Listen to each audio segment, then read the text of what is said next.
رحلة الملك العظيم ذو القرنين كانت رحلة ملحمية عبر فيها أطراف الأرض بجيشه الضخم. كان ماشي بصلابة وهدوء، راكب حصانه الأبيض ورجالته بيمشوا وراه في نظام محكم زي موجة ضخمة من الفولاذ. كان بيتحرك بهدف واضح، إنه يوصل لأبعد مكان ويوصل نوره لكل ضلمة.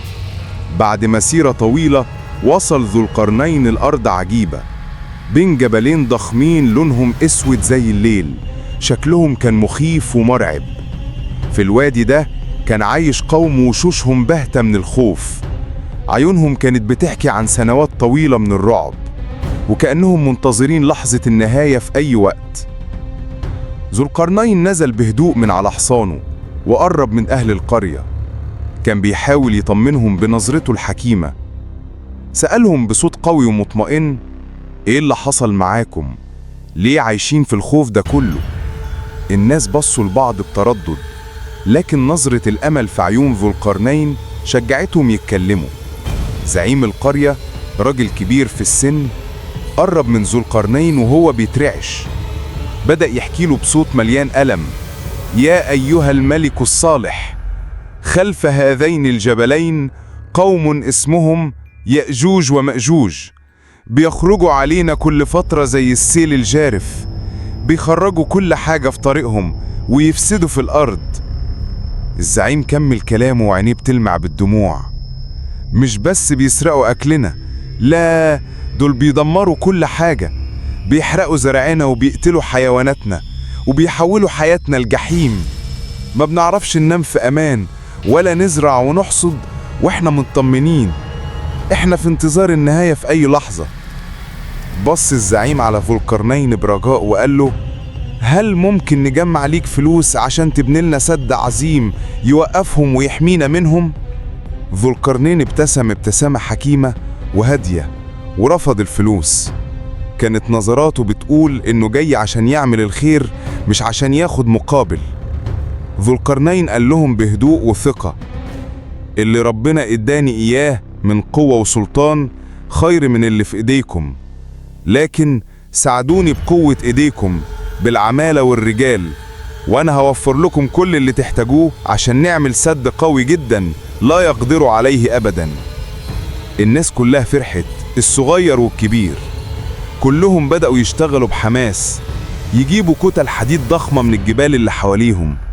كانوا بيجروا ويحملوا الحديد بكل قوتهم، كأن كل قطعة حديد دي هي قطعة من أملهم اللي ضاع وبيرجع تاني. ذو القرنين أمرهم يرصوا قطع الحديد دي بين الجبلين الضخمين. كانوا بيرصوها فوق بعضها بعناية زي ما يكونوا بيبنوا جدار منيع من فولاذ. الجدار بدأ يرتفع ببطء، بياخد شكل سد عملاق بيسد كل منفذ للشر القادم. بعد ما رصوا الحديد أمرهم ينفخوا في النار بقوة. الأفران اشتعلت والنار ولعت بشكل مخيف، ألسنة اللهب كانت بتطلع للسماء. العمال كانوا بيشتغلوا في وسط الحرارة وشوشهم بتلمع من العرق، لكن في عيونهم كان في إصرار على تحقيق الحلم. الحديد بقى سخن جدا، لونه بقى أحمر قاني زي الجمر. ذو القرنين وقتها طلب منهم يجيبوا النحاس، ودي كانت الخطوة اللي محدش كان متوقعها. كل العمال بصوا لبعض باستغراب، لكنهم نفذوا الأمر من غير كلام.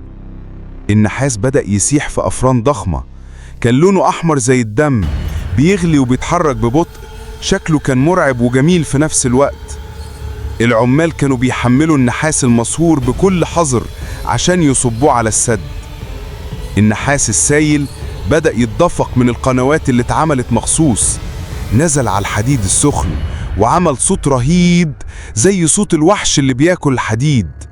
النحاس غطى كل الفروات وكل الشقوق بين كتل الحديد.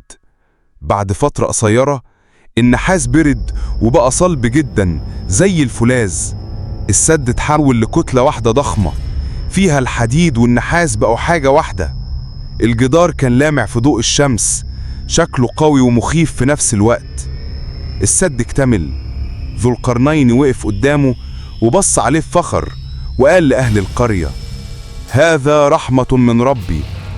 الناس كلها سجدت شكرا لربها وهم عارفين إن الخوف خلاص انتهى وإن حياتهم هترجع لهم من تاني. ذو القرنين كمل كلامه وقال لهم إن السد ده هيفضل موجود لغاية ما يجي وقت ربنا الموعود.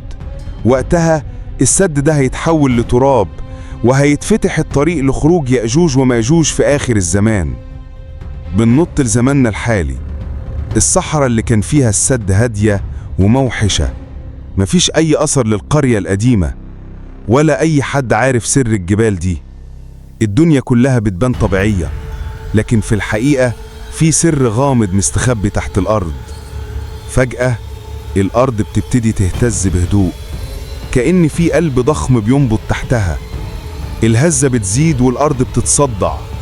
من الشقوق دي بيطلع دخان غريب لونه بنفسجي، ريحته بتقول إن في حاجة مش طبيعية بتحصل. الزلزال بيشتد والجبال بتهتز بعنف. صوت الصخور وهي بتتساقط بيزيد زي شلال من الصخر.